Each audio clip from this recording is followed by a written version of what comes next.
Hello friends ये हमारा video transformer के ऊपर है। मैंने बहुत सारे प्लेटफॉर्म से बहुत सारा बुक से मैंने ट्रांसफार्मर के ऊपर जो भी है गेस्ट क्वेश्चन जो कि बहुत सो इम्पोर्टेंट है मैंने कलेक्ट किया है। तो आई थिंक इस वीडियो में हमने 32 के अप्रोक्स मैंने कवर किया है। नेक्स्ट में वीडियो बहुत जल्दी आएगा, वो भी ट्रांसफार्मर के ऊपर ही होगा। और इसके बाद में एक मोटर जो होता है ना, मीटर डीसी एसी, उसके मोटर के ऊपर जो होता है, जो पार्ट्स होते हैं अलग अलग, उसके ऊपर मैंने एमसीक्यू बनाऊंगा। अगर हमारे चैनल को अभी तक सब्सक्राइब नहीं किए please subscribe for the more upcoming videos. पहला क्वेश्चन है हमारा, the secondary winding of which of the following transformer is always kept close. तो फ्रेंड्स इसमें ये बोल रहा है कि सेकेंडरी वाइंडिंग जो होता है ट्रांसफार्मर का वो हमेशा क्लोज रखा जाता है, बंद रखा जाता है। कौन सा ट्रांसफार्मर का? यहाँ पर ट्रांसफार्मर का नाम दिया गया है current transformer, voltage transformer, power transformer और स्टेप डाउन ट्रांसफार्मर। इसमें करंट ट्रांसफार्मर जो है उसका जो सेकेंडरी वाइंडिंग, पहला वाइंडिंग नहीं, प्राइमरी वाइंडिंग नहीं, सेकेंडरी वाइंडिंग जो होता है हमेशा उसका बंद रखा जाता है, क्लोज रखा जाता है। सेकेंड नंबर क्वेश्चन है, if the supply frequency of the transformer increases. अगर ट्रांसफार्मर का जो सप्लाई फ्रीक्वेंसी है और इंक्रीज कर दिया जाता है, बढ़ा दिया जाता है, the secondary output voltage of the transformer, तो जो ट्रांसफार्मर का जो दूसरी साइड का जो सेकेंडरी वोल्टेज जो होता है उस पर क्या असर पड़ेगा, क्या इफेक्ट होगा? इंक्रीज होगा, डिक्रीज होगा, रिमेन द सेम रहेगा, एनी ऑफ द वेव, ऊपर से कोई भी। इसमें जो होता है, अगर फ्रिक्वेंसी को हम लोग बढ़ाते हैं ट्रांसफार्मर को, तो उसका जो वो सेकेंडरी जो आउटपुट वोल्टेज होता है वो भी इंक्रीज कर जाता है, फ्रीक्वेंसी को अगर हम इंक्रीज करते हैं तो।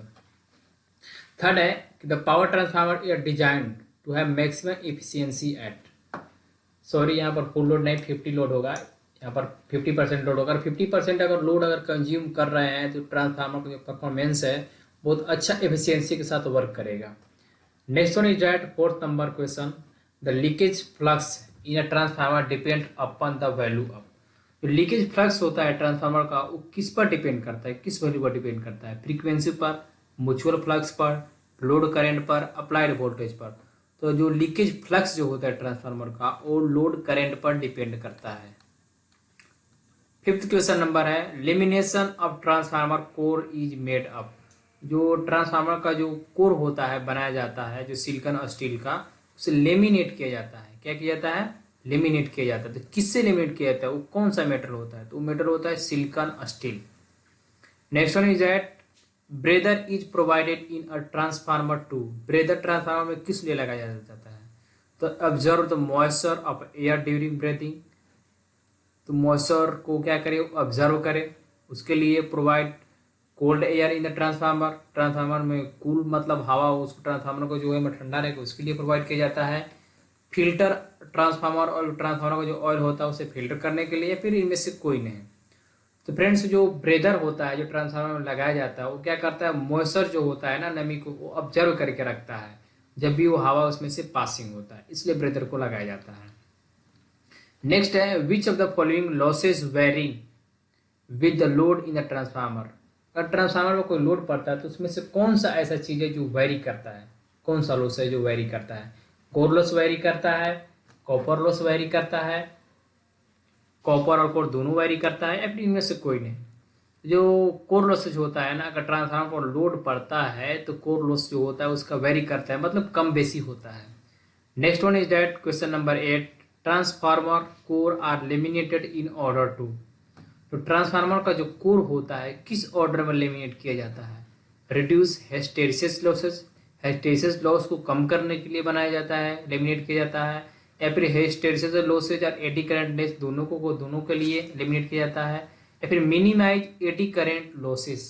फिर एडी करंट लॉसेस को क्या किया जाता है, कम करने के लिए किया जाता है, फिर कॉपर लॉस को कम करने के लिए।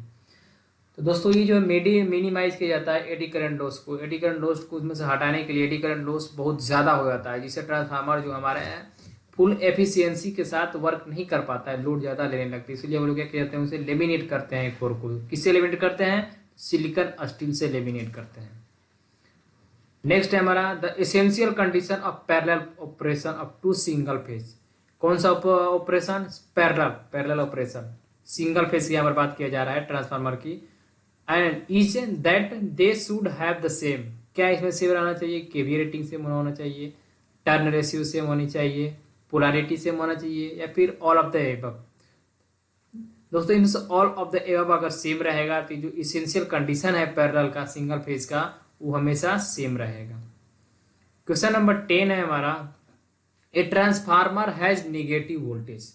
ट्रांसफार्मर के पास अगर निगेटिव वोल्टेज होता है रेगुलेशन का तो when it's load power factor is, उसका लोड पावर जो फैक्टर होगा क्या होगा। अगर ट्रांसफार्मर निगेटिव वोल्टेज में है तो लैग करेगा, लीड करेगा, यूनिटी रहेगा या फिर एनी ऑफ द एबव। तो अगर ट्रांसफार्मर नेगेटिव वोल्टेज में है, रेगुलेट हो रहा है, तो वो क्या करेगा, लीड करेगा। क्या करेगा, लीड करेगा। तो हाँ ऑप्शन सेकेंड है।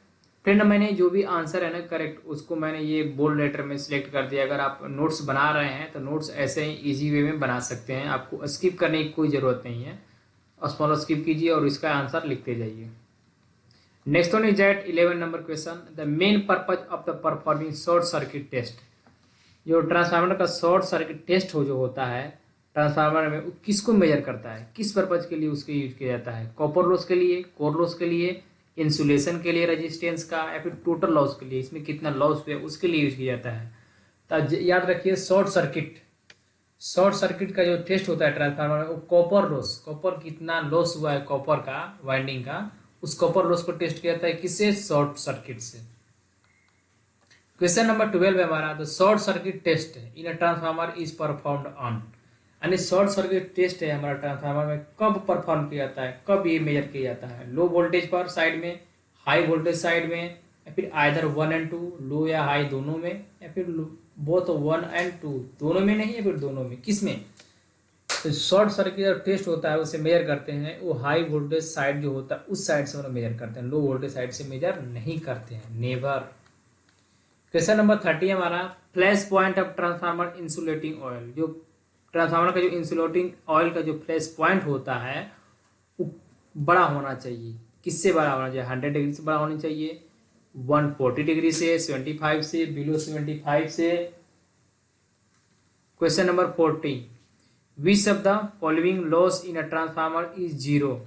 यानी जो ट्रांसफार्मर का जो लॉस होता है जीरो होता है, कब होता है zero, when even at full load, यानी जब फुल लोड होता है तब। एडी करंट लॉसेस पर, core losses, copper losses, friction losses. एक क्वेश्चन को फिर से रिपीट कर लीजिए, विच ऑफ द फॉलोइंग लॉस, यानी कौन सा loss in a transformer is zero, कौन सा लोड ट्रांसफार्मर में जीरो होगा अगर फुल लोड पर सप्लाई किया जाए तो। Eddy current loss, core losses होगा, कॉपर लॉसेस, या फिर फ्रिक्शन लॉसेस। इसका आंसर होगा फ्रिक्शन लॉसेस, फ्रिक्शन लॉस होगा इसका आंसर। नेक्स्ट हमारा 15 number question, in a transformer resistance between its primary and secondary etch. जो ट्रांसफार्मर का जो वाइंडिंग होता है प्राइमरी और सेकेंडरी का, उसके बीच में रेजिस्टेंस कितना होता है। 0 ओम का होता है, इनफाइनाइट होता है, 1000 ओम का होता है, फिर 100 ओम का होता है। तो फ्रेंड्स जो प्राइमरी और सेकेंडरी वाइंडिंग का जो रेजिस्टेंस होता है ट्रांसफार्मर को इनफाइनाइट होता है, उससे मेजर नहीं कर सकते हैं, इसलिए यहाँ पर सेकेंड नंबर होगा इनफाइनाइट। क्वेश्चन नंबर 16 है, the efficiency of 2 identical transformer. Identical transformer का मतलब ये होता है, आइडेंटिकल मतलब यानी एक ही जैसा ट्रांसफार्मर। अगर एक ही जैसा 2 एफिशिएंसी वाला ट्रांसफार्मर है अंडर लोड कंडीशन, और वही कौन सा, लोड कंडीशन पर, तो कैन बी डिटरमाइन बाई, किसके द्वारा डिटरमाइन किए जा सकते हैं, शॉर्ट सर्किट टेस्ट के द्वारा, ओपन सर्किट टेस्ट पर, नो लोड टेस्ट पर, या फिर बैक टू बैक टेस्ट। तो बैक टू बैक टेस्ट पर हम लोग क्या करते हैं, उसे डिटरमाइन कर सकते हैं अगर आइडेंटिकल ट्रांसफार्मर है तो। Next question is that 17 question number is, the transformer rating are usually expressed in terms of. यानी ट्रांसफार्मर का जो रेटिंग होता है जिसके बारे में हम लोग बोलते हैं इतना केवीए के, इतना केडब्ल्यू के, किसके बारे में रेटिंग करते हैं, क्या बोलते हैं, उसका यूनिट क्या होता है। केडब्ल्यू होता है, केवीएआर होता है, केवीए होता है, वोल्ट्स होता है। जो ट्रांसफार्मर का जो रेटिंग होता है एक्सप्रेस करने के लिए वो होता है केवीए। क्वेश्चन नंबर 18 है हमारा, which winding is transformer has more number of turn. And transformer का जो वाइंडिंग होता है सबसे ज़्यादा वाइंडिंग होगा किस साइड में, सेकेंडरी साइड में, प्राइमरी साइड में, हाई वोल्टेज वाइंडिंग में। तो फ्रेंड्स इसका एक ट्रिक है कि जहाँ पर वाइंडिंग नंबर ऑफ जो टर्न है ज़्यादा है तो वहाँ पर क्या होगा, हाई वोल्टेज होगा, और नंबर ऑफ टर्न जहाँ पर कम है तो लो वोल्टेज होगा। सिंपल वे है इसका। नेक्स्ट है question number 19, oil is provided in oil field transformer 4। Transformer में ऑयल किस लिए प्रोवाइड किया जाता है? लुब्रिकेशन के लिए, इंसुलेशन के लिए, कूलिंग के लिए, या फिर बोथ कूलिंग एंड इंसुलेशन। तो जो ऑयल होता है ना, इंसुलेशन यानी बीच में शॉर्ट, वो ऐसा ऑयल होता है कि बीच में शॉर्ट सर्किट नहीं होता है। और नॉर्मल ऑयल की अगर बात करें तो शॉर्ट सर्किट उससे हो जाएगा, मतलब कंडक्शन हो जाएगा उससे, नॉर्मली कंडक्शन। तो ये ऐसा होता है, इससे इंसुलेशन होता है और ये शॉर्ट सर्किट का कोई भी इसमें चांस नहीं होता है। और वो क्या करता है, ट्रांसफार्मर को दोनों को जो वाइंडिंग होता है, हीट होता है, तो उसे कूल करता है। इसलिए बोथ हो जाएगा, हमारा क्वेश्चन नंबर 4 हो जाएगा, मतलब ऑप्शन नंबर 4 हो जाएगा। नेक्स्ट है question number 20। Iron loss in a transformer can be determined by. जो आयरन लॉस होता है ट्रांसफार्मर का, कैसे डिटरमाइन कर सकते हैं? ओपन सर्किट टेस्ट से, शॉर्ट सर्किट टेस्ट से, both 1 and 2, none of the above, यानी इसमें से कोई नहीं। तो ओपन सर्किट टेस्ट एक ऐसा टेस्ट है जिससे आयरन लॉस को हम लोग फाइंड कर सकते हैं ट्रांसफार्मर में। आयरन लॉस को कैसे फाइंड करेंगे ट्रांसफार्मर में? तो ओपन सर्किट टेस्ट के through.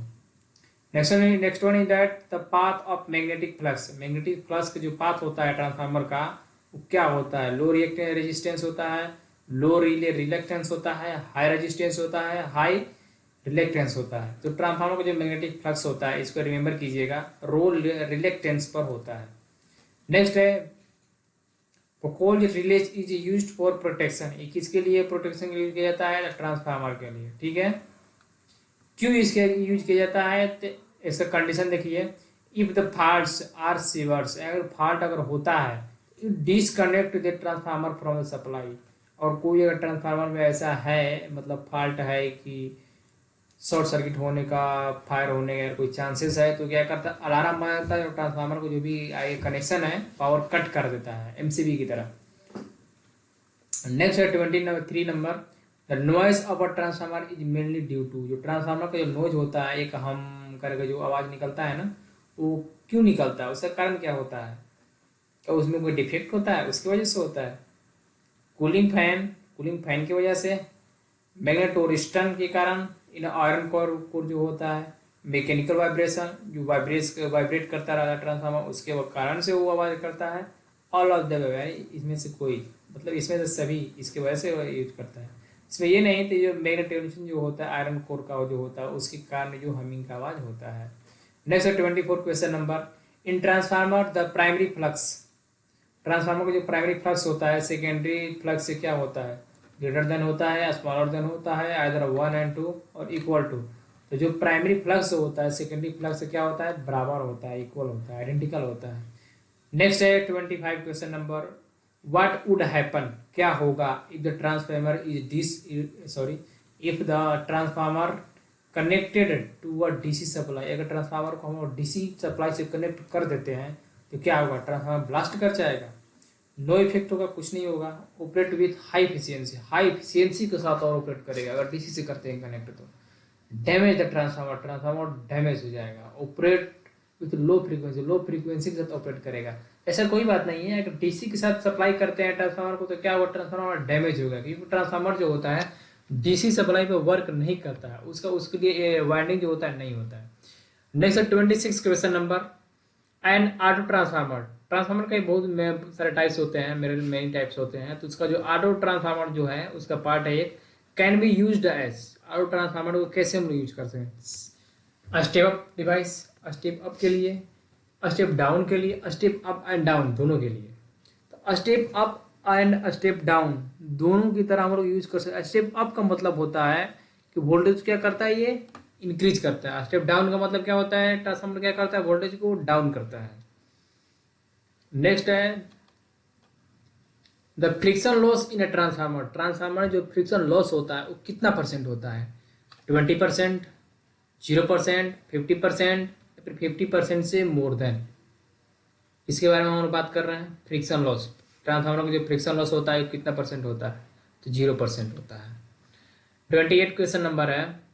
In an auto transformer में the primary and secondary are coupled.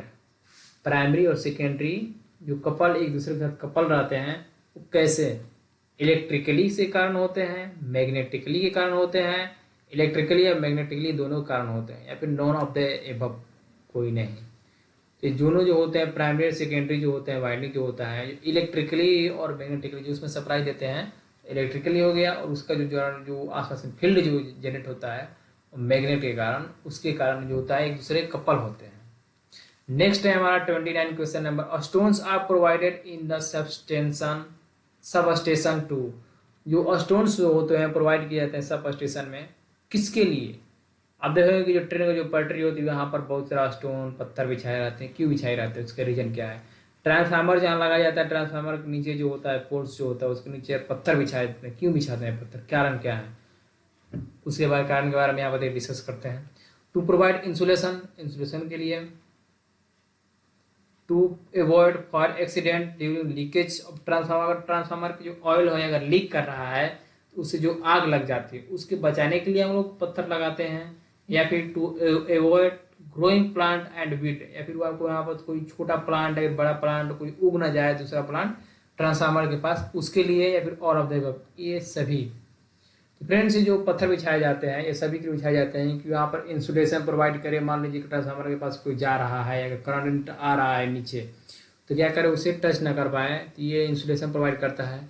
और मान लीजिए करंट ट्रांसफार्मर अगर पुराना है और लीकेज कर रहा है तो ब्लास्ट होने के चांस पर है, तो फायर एक्सीडेंट वगैरह करता है वो रिमूव करता है, मतलब लुक कम कर सकता है, हटा तो नहीं सकता बट लो कर सकता है।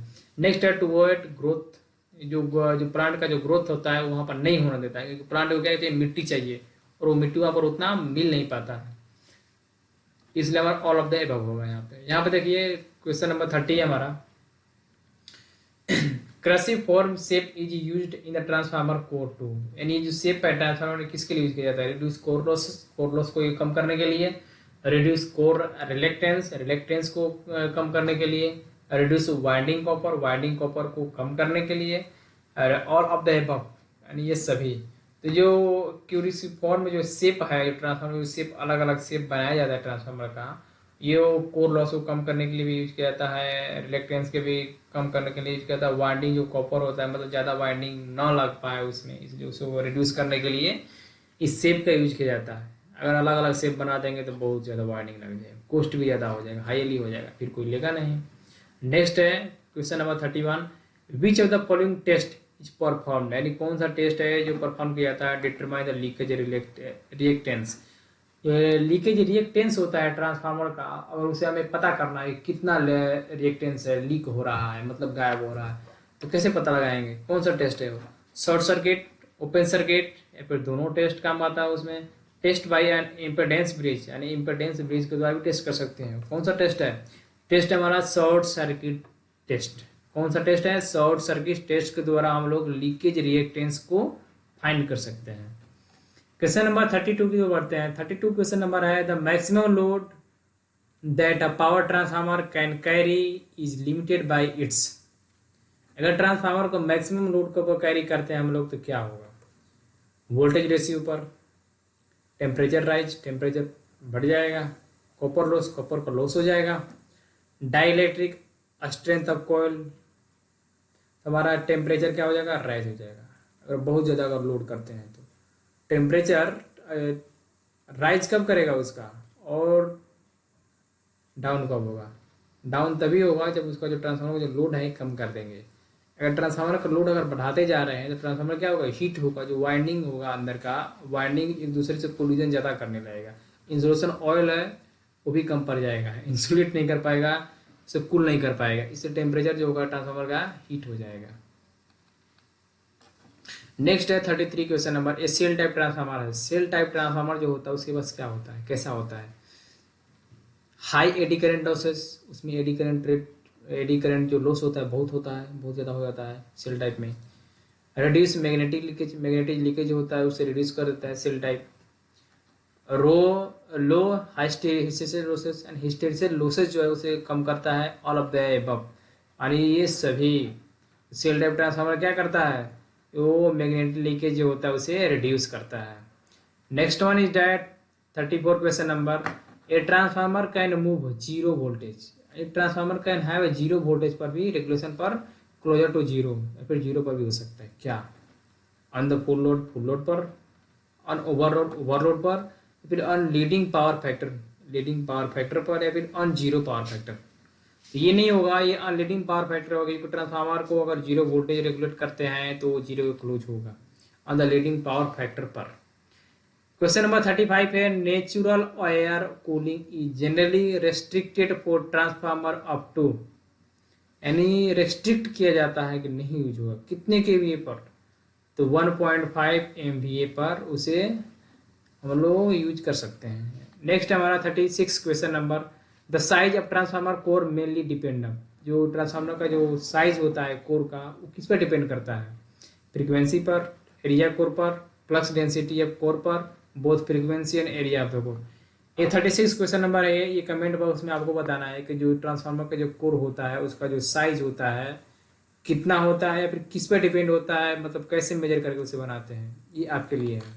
फ्रेंड्स, अगर ये वीडियो आपको पसंद आया तो please like the video and subscribe the channel for the upcoming videos. यहाँ पर बहुत न्यू वीडियोज टेक्निकल के लिए आते रहते हैं। Please for this, thank you.